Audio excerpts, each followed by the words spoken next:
Hello tout le monde, je vous retrouve aujourd'hui pour vous montrer comment faire son propre matériel nail art avec des accessoires qu'on a toutes chez nous. Dans cette vidéo, je vais vous montrer comment remplacer un dotting tool, un pinceau fin ou encore un liner. Likez la vidéo si jamais vous voulez voir plus de vidéos astuces sur ma chaîne et n'hésitez pas à vous abonner à ma chaîne si ce n'est pas encore fait pour ne rater aucune de mes vidéos. Allez, c'est parti!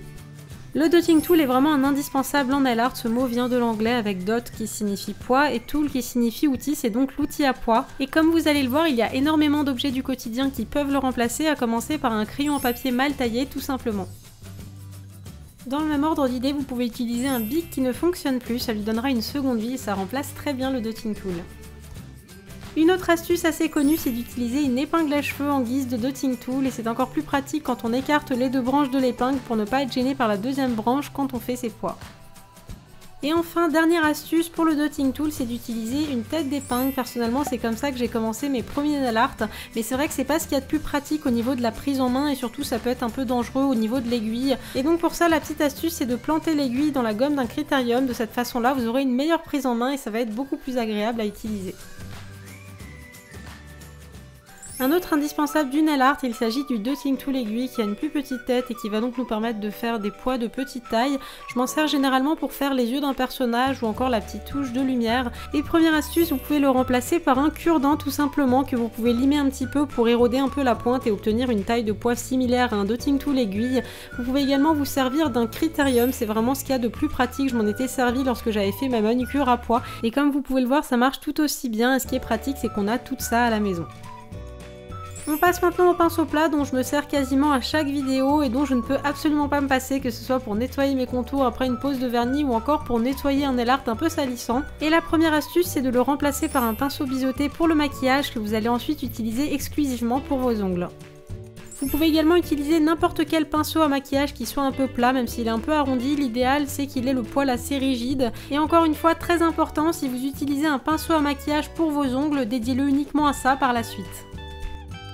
Et sinon, dernière astuce qui n'en est pas vraiment une, mais vous pouvez retrouver des pinceaux plats dans un magasin de loisirs créatifs. Ici, c'est la marque Raphaël, qui est une marque de pinceaux et qui n'est donc pas dédiée au nail art, mais n'hésitez pas à aller voir ça si jamais vous n'avez pas de pinceau plat. On passe maintenant au pinceau liner qui est un pinceau fin mais avec des poils beaucoup plus longs et on va s'en servir en nail art pour tracer des lignes ou encore dessiner des motifs. Donc la première astuce c'est de retailler les poils d'un pinceau. Je me suis vraiment prêtée au jeu dans cette vidéo puisque je suis partie d'un pinceau très épais. Pour ça vous pouvez prendre un pinceau à peinture dont vous ne vous servez plus et je vais donc découper très progressivement les poils du pinceau jusqu'à obtenir la forme d'un pinceau liner. Comme vous pouvez le voir, il marche tout aussi bien que mon pinceau liner à nail art. Après, tout dépend vraiment de la nature du poil de votre pinceau de base, mais en tous les cas, ce sera toujours très pratique si vous n'avez pas de liner sous la main. Une autre astuce, si vous n'avez pas de liner, c'est de récupérer le pinceau d'un vieux vernis ou d'un flacon qui ne vous plaît plus. Et donc pour commencer, je vais retirer un maximum de vernis avec un Kleenex. Vous pouvez également passer un petit peu de dissolvant jusqu'à obtenir un pinceau qui soit souple et propre. Ensuite, c'est exactement comme tout à l'heure, je vais prendre mon ciseau et petit à petit, je vais découper tous les poils du pinceau jusqu'à obtenir la forme d'un pinceau liner. Pour la taille, plus vous allez désépaissir votre pinceau, plus les traits seront fins et plus vous allez laisser des poils et plus le trait sera épais. L'éponge à dégradé est très utile en nail art et pas seulement pour faire un dégradé de couleur, on peut aussi apposer de la couleur par petites touches avec cette technique. Et si vous n'en avez pas, vous pouvez utiliser une éponge à fond de teint. Personnellement, j'ai récupéré la petite houppette d'un fond de teint que j'ai terminé récemment. Je vais donc découper un morceau d'éponge avec mon ciseau, puis je vais plier l'éponge en deux de façon à ce qu'elle soit plus rigide et après ça marche exactement comme avec une autre éponge à dégradé. Le pinceau fin permet de faire quasiment tous les motifs en nail art et si jamais vous suivez mes tutos, vous devez le voir assez souvent puisque le pinceau fin est vraiment l'outil le plus indispensable je pense quand on fait du nail art. Et si vous n'en avez pas d'assez fin, tout comme pour le pinceau liner, vous pouvez récupérer un pinceau de peinture pour raccourcir la longueur des poils et désépaissir un petit peu le pinceau de façon à obtenir un pinceau tout fin.